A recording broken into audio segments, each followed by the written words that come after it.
One of the oldest and most beloved institutions on Parramatta's Eat Street will soon be closing its doors. Mars Hill Cafe has been trading for well over a decade, with a legacy of opening their arms to anyone and everyone. But because of recent roadwork on Church Street, there's been a drop in foot traffic and customers, and Mars Hill has fallen behind on their rent.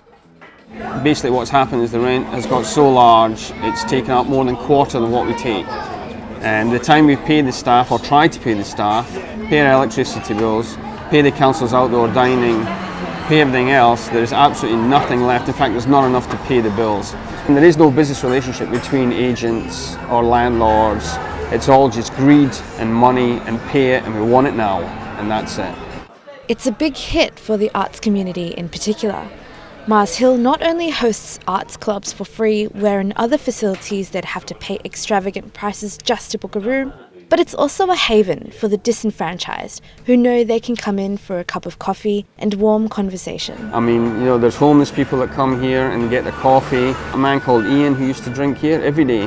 The only words he ever said was, "Have a good day." That was it, nothing else. He died on the park bench at Westfield, and the police came to us to ask what his name was.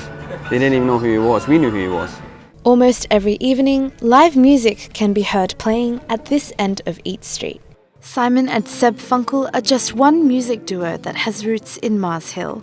It was just 6 months ago that they started playing here, but the upcoming closure means they'll have to find another place. The other cafes just don't have what this place has. It's quite unique, and it really is a shame it's going to close. But I mean, like, there's people that that do make a point to come to Parramatta for the Mars Hill.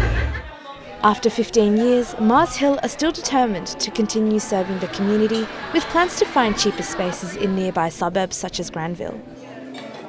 Jessica Yun, Due West, Sydney.